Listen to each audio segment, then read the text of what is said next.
small cities and towns of upstate, which once bustled with manufacturing, mining, and farming. We all know from inspiration, history, and nature, we deserve a return to the success and growth of generations past, a birthright being squandered by corruption in Albany, and the depredations of an insecure, scheming mountebank posing as governor, who loathes both us and himself. As liberty beckoned to enslaved peoples behind the Iron Curtain via American broadcasts after World War II, we now say, believe, rise, and join us. Welcome to Radio Free New York. Hey guys, welcome to Radio Free New York. I'm your host, Andrew Hollister, and we have Bob Savage with us. Well, we just have breaking news here. They have finished counting the ballots in Pennsylvania, and Andrew, you carried the state. Congratulations. Oh, great. That's awesome. Wow. So you're well on your way to becoming president. There you go. All on my shoulders. Got it there. That's great.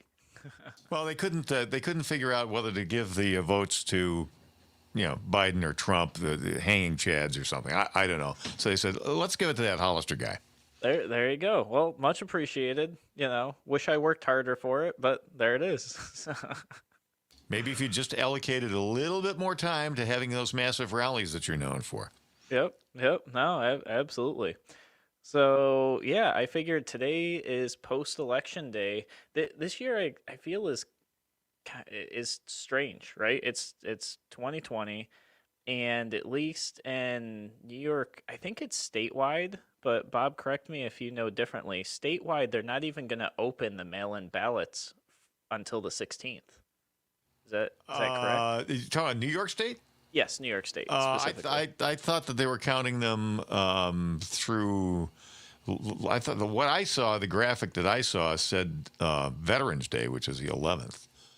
Oh, okay. Or maybe it's just Monroe County, because I see for Monroe County, it says they don't expect to be tabulating votes until November 16th for any of the mail-in and really? absentee November ballots. 16th? That's terribly late. Well, Yeah. Why can't they? I don't get it. Why can't they get these votes counted and get this job done? It's ridiculous.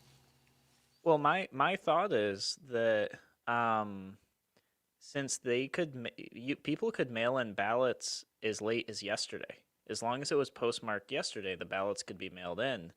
And I know, like last week, for example, we mailed something from City of Rochester to Greece, which is, pretty close.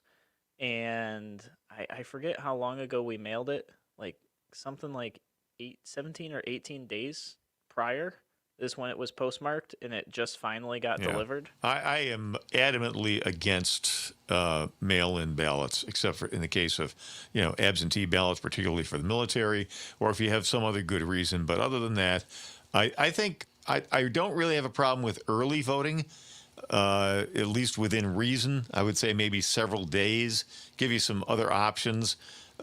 Prior to the actual formal election day. But this mail-in voting this thing is going to be a nightmare. And it's going to be fraught with all kinds of fraud. It is an open invitation to fraud. It's a really bad idea. Yeah, so one of the things that was brought up last night as the election results were coming in is that you could go and vote on election day, and you could mail in an absentee ballot postmarked whenever, and it's going to take a while to get to Board of Elections. And it's going to fall on Board of Elections to be able to track that you voted in person and that you mailed in your ballot. And I have no idea what that process is. Or so we're told. Well, we saw that happen with the felon who had registered to vote. The Board of Elections is apparently on the lookout to prevent this that kind of thing from happening when the absentee or mail-in ballot is received. That's checked against the in-person balloting to see if there's a duplication, and then the later one is tossed out if that is the case. I personally think it does not account for personnel error or for possible corruption. So a bad idea.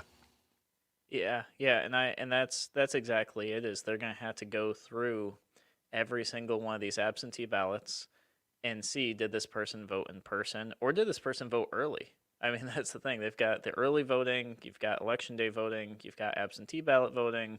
Um, so it's just gonna, I think, and I could be wrong, but I think this is just putting a tremendous amount of work on Board of Elections. And Board of Elections is supposed to be balanced, kind of.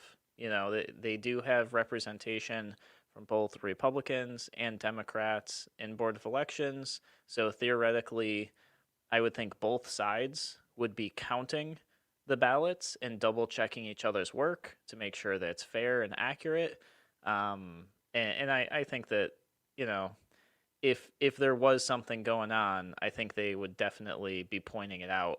So we'll see, but I just think it's going to be a tremendous amount of work. I think they said they have 95,000 absentee ballots that they had to go through that they had as of Monday.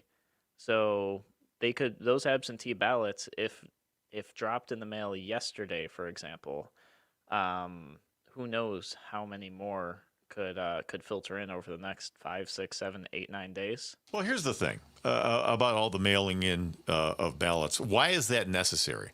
What is the rationale for that? Why can't people get to the polls in most cases, especially if we give them, multiple occasions to get to the polls, so they can manage the lines and their personal lives. Everybody's very busy these days, and then of course you have the COVID worries layered on top of all the usual concerns.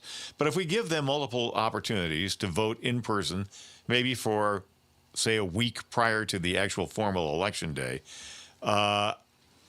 absent compelling reasons to file via absentee ballots, such as military service or illness or travel out of the country or whatever, I think that's how you vote.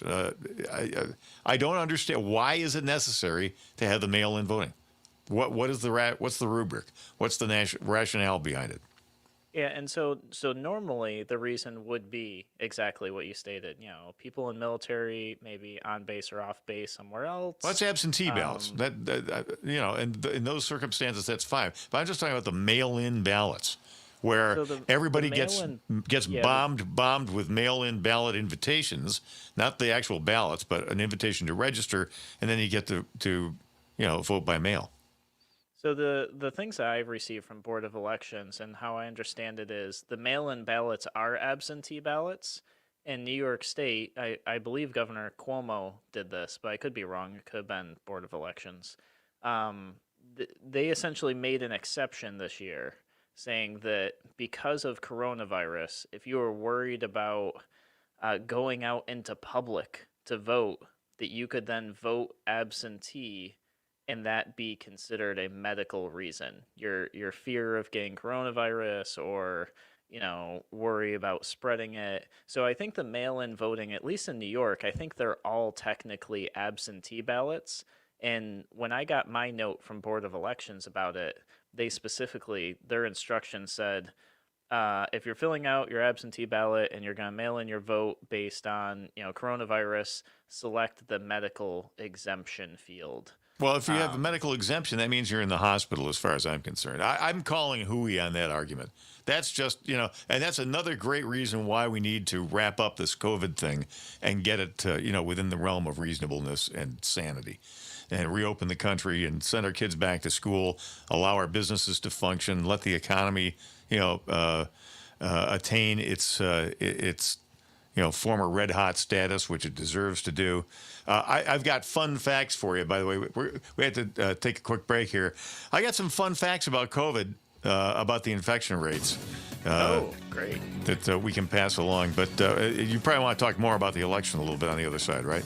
Yeah. We'll talk about a little bit of everything for sure. Yeah. We'll take our break here, everybody. You're listening to Radio Free New York, and we'll be back in a moment.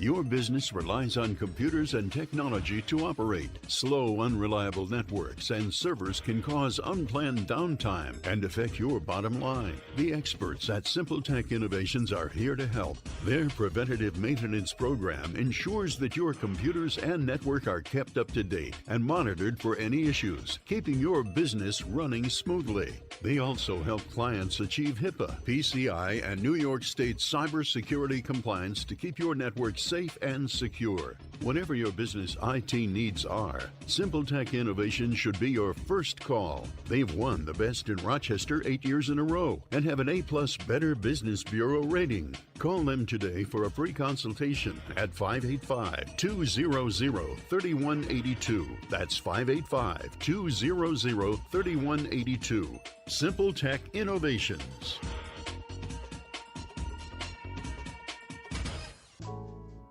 This year, Camp Good Days is reimagining the 20th annual wine auction dinner as an online auction. The auction will be held on November 12th through the 19th and will include medal-winning wines and spirits from this year's Finger Lakes International Wine and Spirits Competition, and also an array of other exciting auction items. Cancer doesn't stop during the pandemic, and neither do we. We have continued offering a variety of programs for our families, including virtual camps. The money raised from this auction will help us to continue providing our many programs and services for children and families in our community impacted by cancer. Please visit campgooddays.org or call 585-624-5555 for more information. Why do businesses choose to move their website from Wix and Squarespace to Simple Tech Innovations? Maybe it's their excellent customer service or attention to detail. Maybe it's their ability to give a truly customized solution. Or perhaps they just like the fact that Simple Tech is a local small business that builds great relationships with its clients. Whatever the reason may be, you can rest assured knowing that the local team at Simple Tech has your best interest in mind when building or updating your website. They're hands-on and love helping customers achieve their goals. But don't take my word for it. They've won the Best in Rochester 8 years in a row and have an A+ Better Business Bureau rating. If your website doesn't match your dreams or isn't achieving your goals, give the professionals at Simple Tech Innovations a call today for a consultation at 585-200-3182. That's 585-200-3182. Simple Tech Innovations. You're listening to Radio Free New York. All right, welcome back to Radio Free New York. I'm your host, Andrew Hollister. We've got Bob Savage with us, and I'm going to go with what might be an unpopular opinion. I'm not sure, but I think we should be able to vote. That never happens on this show. Oh, never. No, not at all. No, I think that voting, I think we have the technology to do voting online. We have a way to make it secure. We have a way to give people a receipt for their vote. When I cast my ballot in person, I don't get a receipt. When you mail in an absentee ballot, you don't get a receipt. When you vote early, you don't get a receipt. I would love to have a receipt. And doing an online vote, I could get a receipt. I could validate I am who I am through maybe my social security card or my social security number. And also, almost every cell phone shipped today has a fingerprint reader.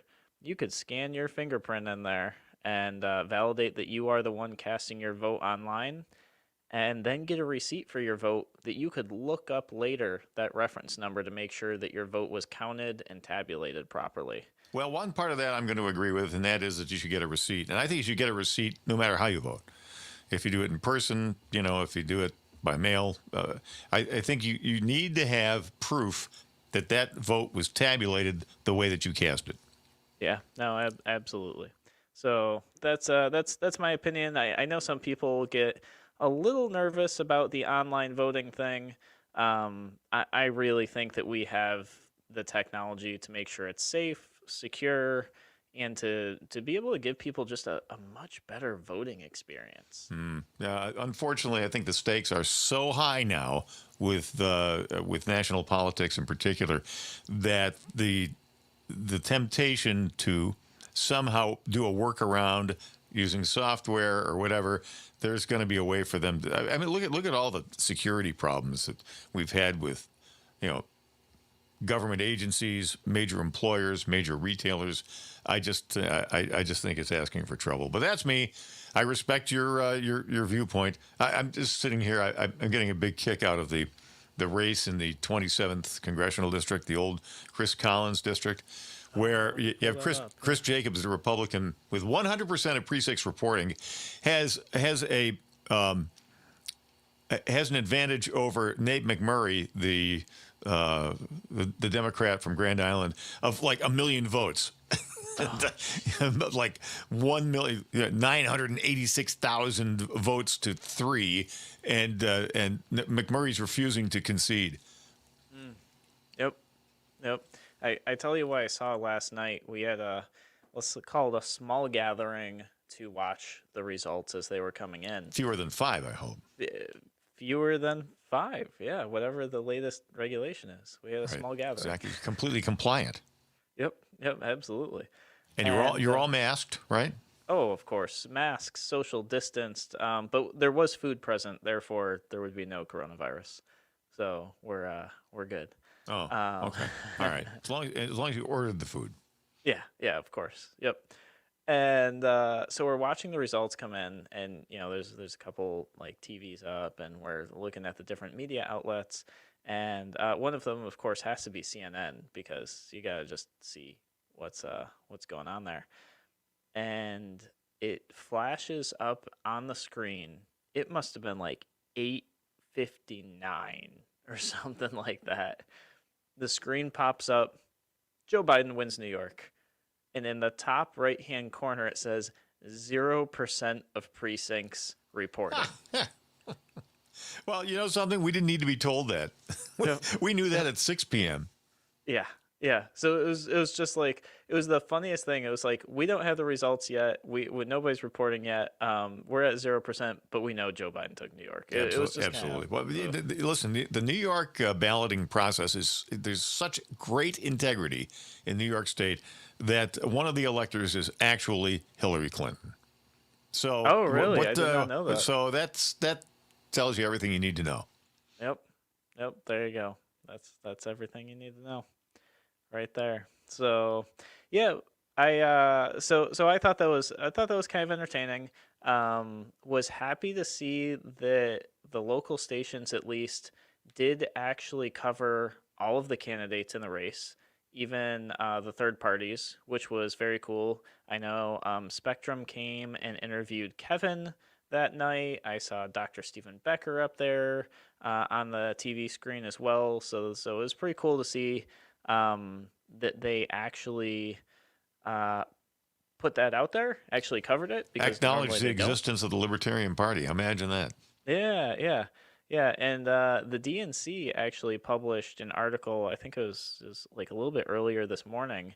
And one of their points that they brought up about the local election here in Monroe County is that the race for surrogate court shows how important third parties are, because the winner of this race is more than likely going to be determined by the third party vote. If it was just Democrat and Republicans, it looks like the Democrat would have taken the seat. And of course, we don't know. These ballots aren't even going to be counted for another 12 days, it looks like. But based on the results coming in right now, it does appear that the third party vote is what is going to determine that race. How does that work? Because that's a fairly tight race. That's I'm sorry. Did you say it was the clerk? Or no, the surrogate court. So that's Elena Carriola and Chris Chacho. Yep. So and was that fairly? That was fairly tight, I think, wasn't that? It was, and it still is. So Chris Chacho had a 4-point lead over Elena. If it was just Democrat line versus Republican line. But since she has third-party support as well, Libertarian being one of them, it doesn't have a list of the other lines she was on. So she was behind by 4 points. With those third-party votes, she's actually ahead by 9 points now. Okay, I see. I thought you meant that there was a third-party candidate, but I see how that Oh, works. no, just that she had third-party support. Got it. Okay. Yep. Which, and speaking of third-party support, there's going to be some pretty unfortunate news, I think. Looking at the numbers based on New York State's new election law, after this election is pretty good possibility that the Libertarian Party is not going to exist in the state of New York anymore. Oh, good Lord. Yep.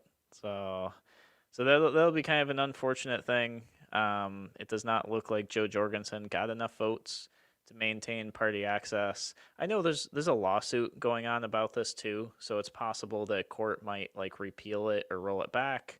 But that's something that definitely hung in the balance. That looks like, unless something crazy happens, I don't recall how many votes she had tabulated, but it was not I think what they said would probably be about 170,000 votes would have been needed, and I do not think she was close. She didn't hit 170,000 votes nationally?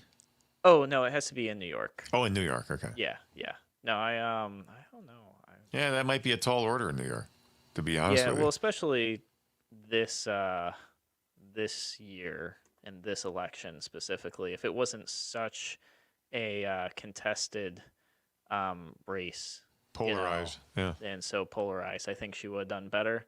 But I mean, I'm even looking at any of the third party candidates, because you've had Howie Hawkins on the Green Party line, and Brock Pierce, who I think was Independence Party, if I recall. And both of them, they got even less votes so far. They've been totaled up in New York. And so that's the thing. So Green Party, Libertarian Party, and Independence Party will more than likely, actually, I'm not sure about Independence Party. I'm going to have to, over the break, I'll do a quick Google search for you guys.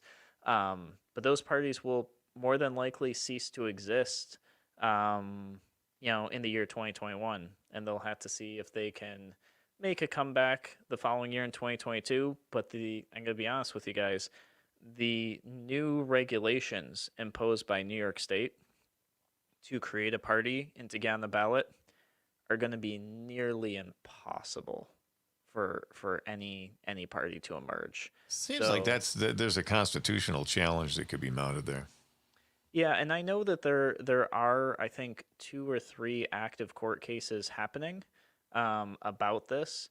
But I will definitely say, if this doesn't get resolved, what I envision happening is I would give it 2 more presidential election cycles, and all third parties will be eliminated in New York. And that's including Working Families Party, that's including Conservative Party.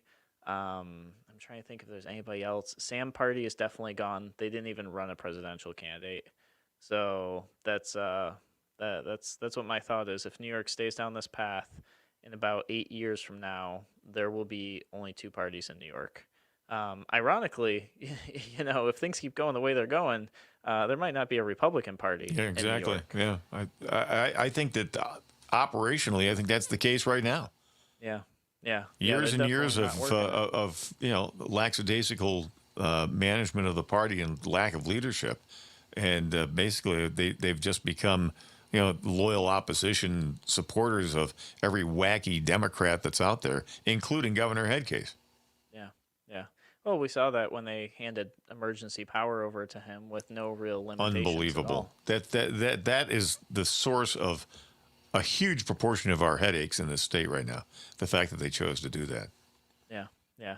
No, absolutely. And it's kind of an interesting thing that then months later they're like, oh, maybe this was a bad idea. We want this power back. Oh, wait, we didn't even create a way to get this power back. This is just awful. Bad planning. Guys, you're listening to Radio Free New York. We're going to take a break. I'm going to look through the comments here on the live stream. I see a whole bunch of you guys are participating. talk about some of Bob said he's got some coronavirus stuff, so we'll talk about that too. We'll be back in a moment on Radio Free New York. And a shout out to our fine Radio Free New York affiliates, WACK in Newark, in Wayne County, 1420 AM, 96.9 FM. And in the Twin Tiers of New York State and Pennsylvania, you've got WENY, The Patriot, 1230 AM, 1450 AM, 106.9 and 103.3 in Elmira, Corning, Big Flats, Tioga, Pennsylvania. We'll be back. Here's the latest forecast from the Newstead NBC Weather Center for tonight. We'll be looking at mainly clear skies, temperatures in the upper 40s and near 50. On your Thursday, we'll have sunshine mixing with a few fair weather clouds, still mild, a touch of a breeze. Temps in the mid-60s, more the same Friday. Sunshine, fair weather clouds, mid-60s. We'll be in the 60s to near 70 heading into the weekend. I'm Rich Canilia, WYSL.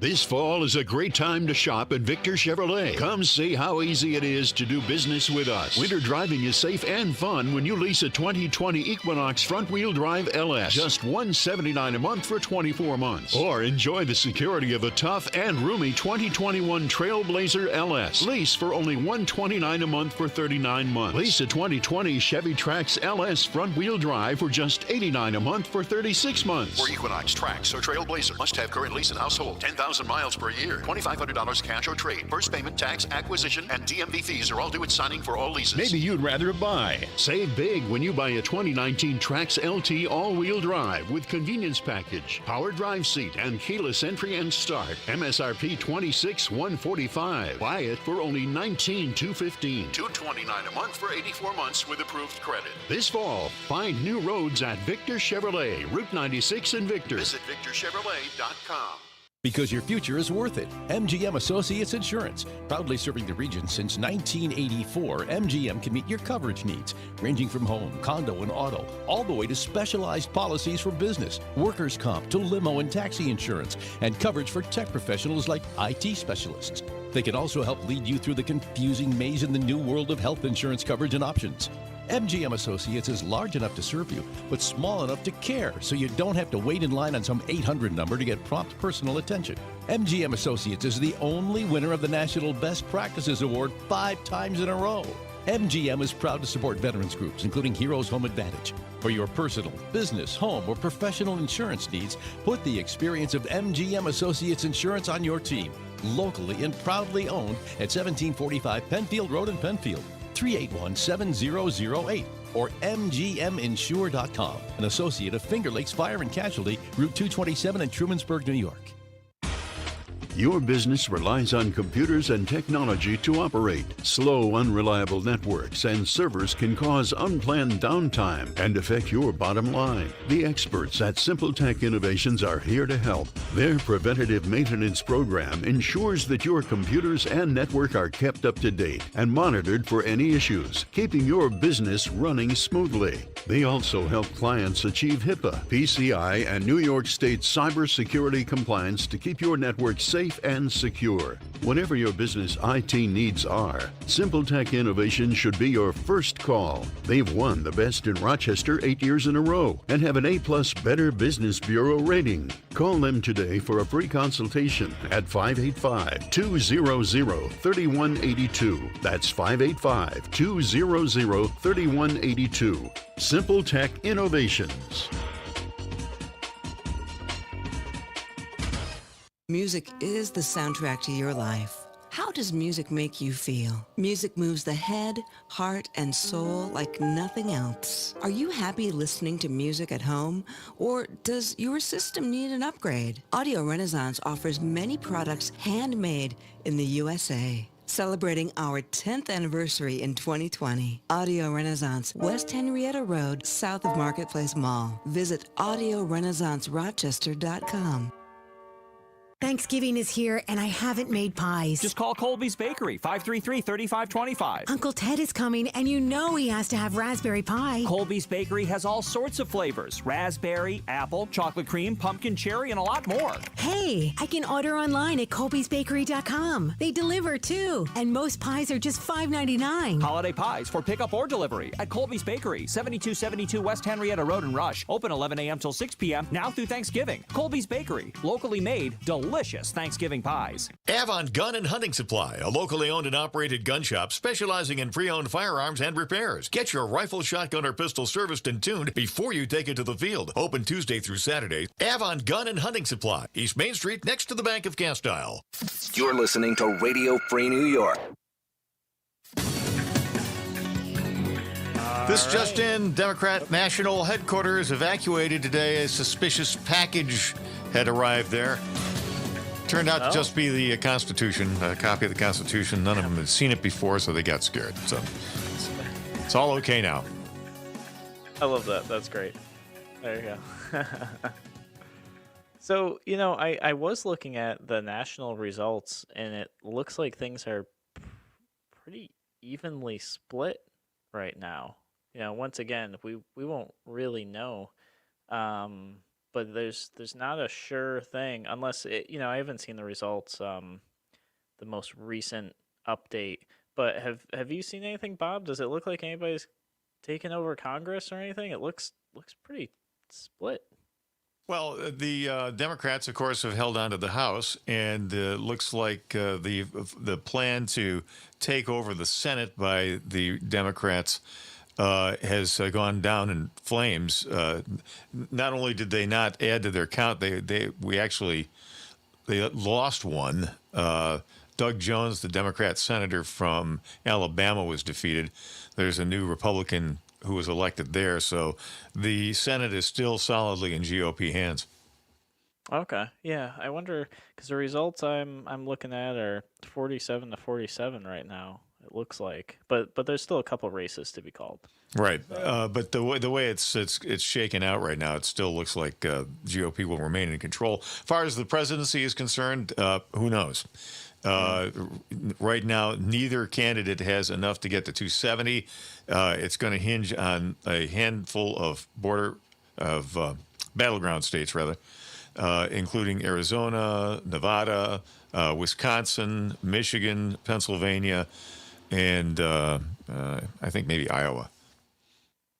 Yeah, and then if neither candidate got 270, it would go to Congress, right? Congress would select them. Yep, and in the driver's seat would be Nancy Pelosi, so that'll be a charming thing to witness. Now, do they have to choose somebody who is on the ballot, or could they just put whoever they want in there? Hillary Clinton, for example. I don't know. I think there has to be somebody on the ballot, I would think. Yeah, I'm not sure. We'll have to figure that out. That would be certainly an interesting thing to discuss. I'm sure it's not going to happen. But if there were a time in history where it was close, I think we're at that close time in history where. Well, you can chat to the folks here. I'll look it up here in my pocket Constitution. Stand by. There you go. Yeah. Well, Bob's pulling that up. I did go through the comments. And Brock Pierce was, in fact, the Independence Party candidate for president on the New York State ballot. And based on the votes in so far, it's not looking good. I want to say that the latest number I saw was very, very low. It was like 17,000 votes statewide. Now, of course, there's a lot to be counted, so that number I'm sure will go up. But that'll be pretty hard because last I saw, the Independence Party had over almost 500,000 registered voters. So hopefully they were able to get out the vote. Otherwise, that party will also cease to exist come 2021, which is, like I said, New York State has really created an environment where they are taking away your choice for, we call them third parties, but it's really just being independent, having your choice to be independent. of the two major parties. Give yourself a little extra choice. New York State Governor Cuomo is not a fan of that whatsoever. Yeah, I can see that. All right, 12th Amendment. President of the Senate shall, in the presence of the Senate and House of Representatives, open all these certificates. The votes shall be counted. The person having the greatest number of votes, that's the electors, for president shall be the president if such number be a majority of the whole number of electors appointed. And if no person have such majority, then from the persons having the highest numbers not exceeding 3 on the list of those voted for as president, the House of Representatives shall choose immediately by ballot the president. But in choosing the president, so that says it's got to be a candidate, right? Out of the top 3, it sounds like? Yeah. But in choosing the president, the vote shall be taken by states, representation from each state having 1 vote. A quorum for this purpose shall consist of a member or members from 2/3 of the states. A majority of all the states shall be necessary to a choice. And if the House of Representatives shall not choose a president, whenever the right of choice shall devolve upon them before the 4th day of March next following, then the vice president shall act as president as in the case of the death or other constitutional disability of the president. The person having the greatest number of votes as vice president shall be the vice president if such number be a majority of the whole number of electors appointed. And if no person have a majority, then from the 2 highest numbers on the list, the Senate shall choose the vice president, and so forth. Interesting. All right, so they gotta have their names on the ballot to make that happen. That's the way I read it. Oh, go ahead. No, I say that's the way I read it. Yeah, that's what it sounds like to me too. Nate on YouTube actually has a really good question about what happens to his voter registration if third parties go away. Does he get to stay registered as a libertarian? Does it automatically switch to an independent? Nate, that's actually a really good question. So can you be registered to vote without having a party affiliation?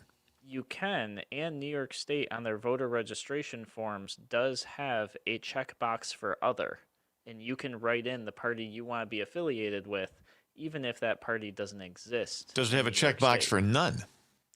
That's a good question. I haven't, since I registered to vote obviously a while ago, and I do help people register to vote, but I don't recall. There might be a box that says no party affiliation. I don't recall. I'll have to pull up a voter registration form, or if Carrie's listening on the air on the show, which I know many times she is, I'm sure she is very much aware, and she could post a comment in here and let me know. But yeah, so what will happen with your voter registration if you're registered to vote with a third party? I don't believe they will blank out your voter registration. I believe you'll still remain registered as a libertarian or registered as Green Party. It's just the party itself will not be recognized by New York State in terms of putting candidates on the ballot unless they jump through some enormous and, quite frankly, unobtainable loopholes, one of which I think is getting 50,000 signatures to get your name on the ballot.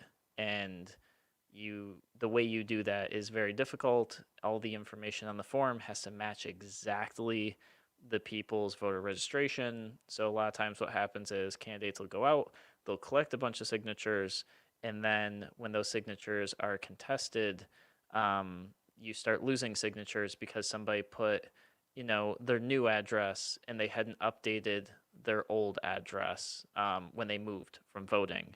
Or maybe they spelled their name differently on the signature form versus what they did with their voter record. They used Andy instead of Andrew, or Steve instead of Steven.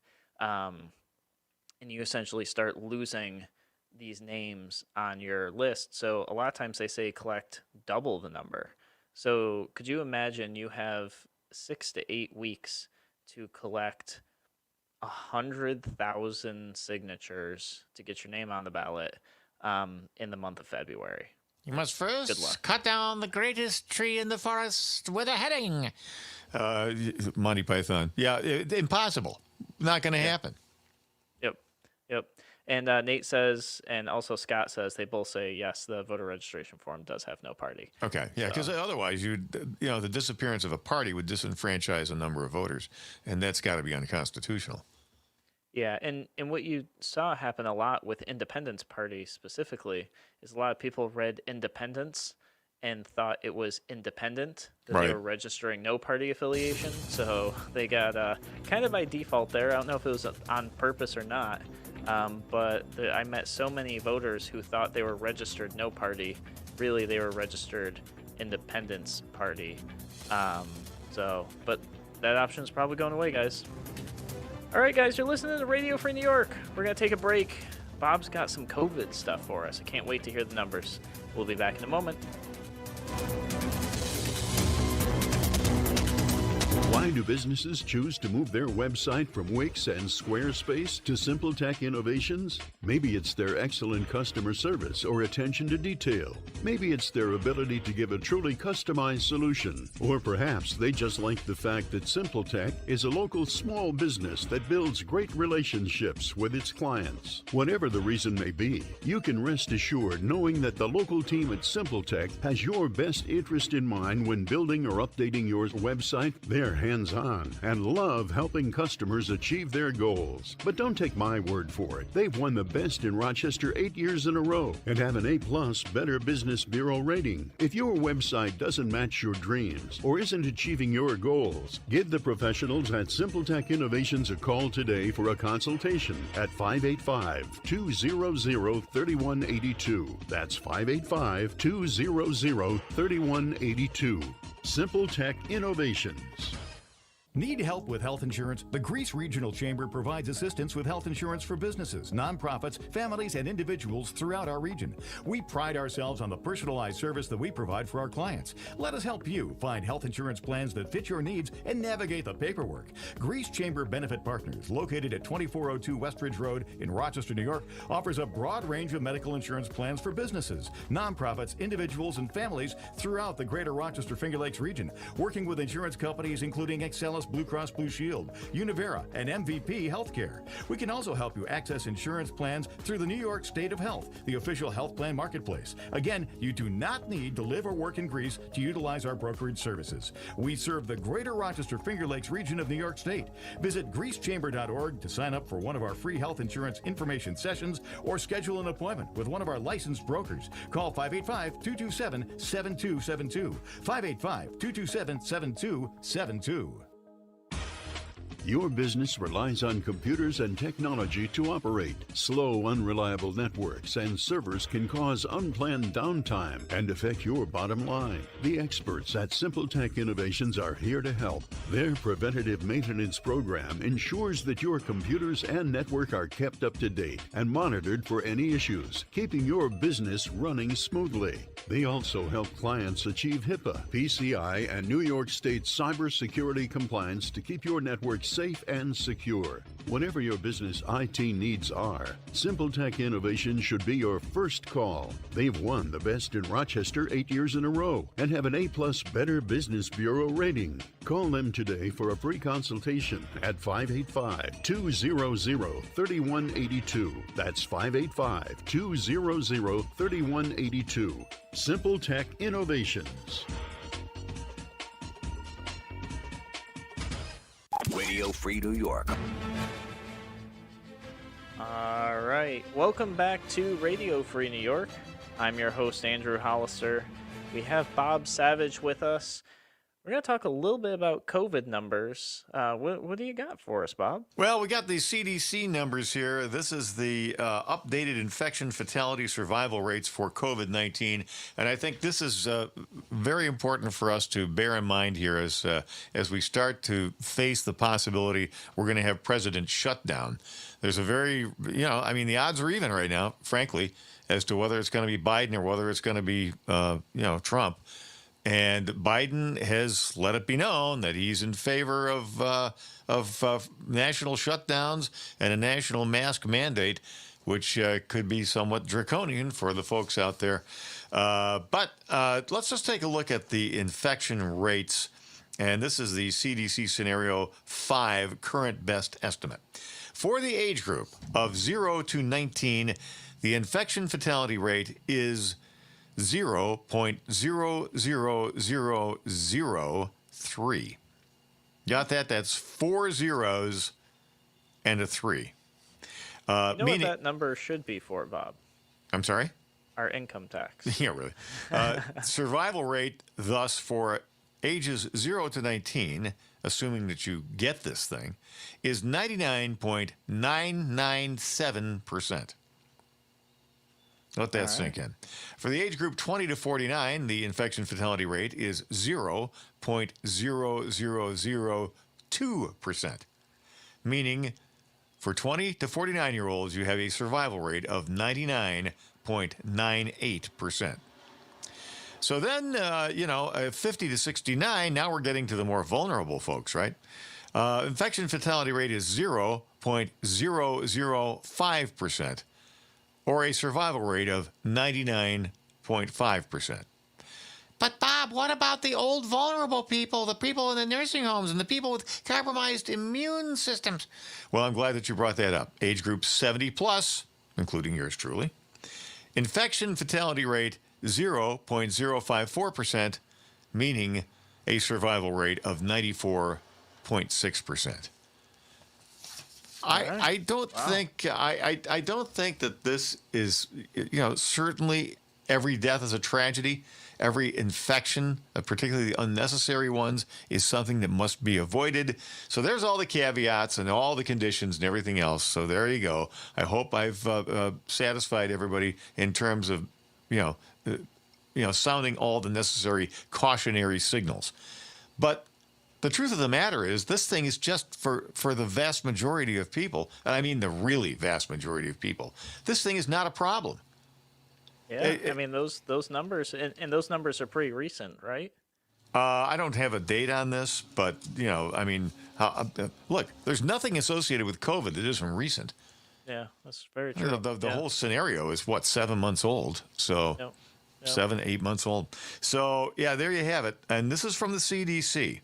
And these are not the people who are, given to just flights of, hey, go out and have fun, party, and you'll be okay.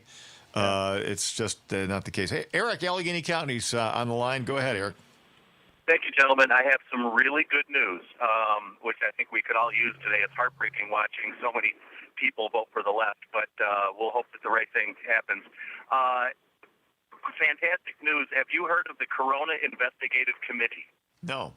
Nope, haven't heard of it. It's a group of lawyers from Oxford, Harvard, Stanford. There's a Nobel Prize winner in there, apparently, and they're taking the whole thing into world. I'm not sure which court they're going to go into, but they're opening the largest tort claim ever, and they're renaming it the Corona Scandal. They've been putting together testimony from experts, scientists, researchers, doctors for the last several months.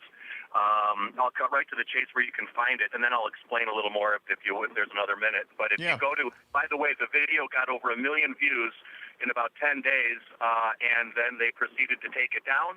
Violation of terms of service. You can find the video embedded at globalresearch.org. That's globalresearch.org, and they have, and if you type into their internal search bar, video, crimes against humanity, PCR test pandemic, and their premise is there is no coronavirus pandemic. There is only a PCR test pandemic. Yeah. So they're going into court under Article 7 of the International Criminal Code, crimes against humanity. They're looking for not only civil and compensatory damages for everyone who suffered losses. They're looking for prosecution against the perpetrators, such as Tedros, Drosden, Weiler, and they traced it back to a very few small group of people that are disseminating all these instructions down to the governors and local health departments. So, yeah, crimes against humanity, and we're going to hope for Nuremberg-style trials in the near future. No, I don't think they're going to be swinging from a rope like Adolf Eichmann. I doubt if that's going to happen. I know, but we may get them at least sanctioned, and that would be really good news. Hopefully this wouldn't happen again. So I don't think it's a stretch for crimes against humanity, seeing that all the people who have suffered. Now they're asking that people start compiling evidence of losses, damages, threats, intimidations, and this is how we can get justice legally and lawfully. Well, hopefully. Hey, Eric, is this somehow connected with the Great Barrington Declaration in any way? No, it's not. As far as I know, it's not directly related to, but in the sense that it's overall, resisting the tyranny, it's similar, but it's not. I don't know if they're incorporating any of those exact, premise in the Great Barrington Declaration. But these guys have successfully sued Deutsche Bank for financial fraud. They've successfully sued Volkswagen for the giant diesel fraud, and they sued successfully Kuninaga, the world's largest shipping line, for a multi-million-dollar bribery scandal. So these guys are kind of like, the super friends of the legal department, and they're going to take it into court. I think we should all get behind them and let our local people know that this is what's coming, and you want to be on the right side of history and respect people's freedom. You just cited the statistics that clearly indicate there is no coronavirus pandemic. Right. There is simply a PCR test pandemic. Yeah, the PCR test, of course, he's referring to the false positives that are resulting, massive false positives due to amplification of the virus fragments in COVID tests, and that is the source of all of the scare statistics that we're hearing these days about, oh my gosh, second wave, further need for shutdown, more COVID. Here it comes, because of course they just can't resist the political power that flows from that. Eric, give them the resource again where they can go. Yeah, it's called Global, GLOBAL Research, RESEARCH Research, globalresearch.org. And then the name of the article with the video is, I believe it says Crimes Against Humanity PCR Test Pandemic. And then he explains the whole case that they're bringing into court, why they, and he made the point, if you've had the cycles of 45 that these tests are set at are so hypersensitive, they'll pick up the fragment of a molecule that your body developed as an antibody for a previous cold when you were a child. Yeah. So, it's a scam, and I hope that people can get behind the Corona Investigative Committee and all their good work. Sounds great. Hey, Eric, great information. Thanks for sharing it with us. I'm going to let Andrew do the closing statement here as we wrap up the show. Oh, yeah, no, absolutely. Actually, I do have a couple people in the comments saying that they're worried because they're hearing schools are going to close. I talked to a restaurant owner last night. They were worried that, the government's going to shut down their restaurant, their establishment again. And a lot of people really worried about what's going to happen when education gets closed down, potentially in the next few weeks, and is the economy going to get shut down again in a couple of weeks? And some serious stuff. I mean, we went through this once before. The government couldn't afford it then. They definitely can't afford it now. Well, the government can't afford anything. They get the money from us. And so the question is, can we afford it? And we already know the answer. The answer is no. Yeah, and that's one thing I think people don't realize is they go, I want the government to give me money for this. And it's like, well, where's government get its money from? From you. So if you say, I have no money, government give me money, government's taking money from you that you don't have to give to you because you don't have money. I mean, that's a really, really bad cycle. And really what's happening is we're just borrowing money. Yeah, well, this is the cycle, by the way, that produces Venezuela. When you want to live in a fantasy world, sooner or later, reality is going to come around and smack you in the side of the head. Yep, we've seen it once before. History repeats itself. Guys, thank you so much for listening to Radio Free New York. We'll be back, same time, same place.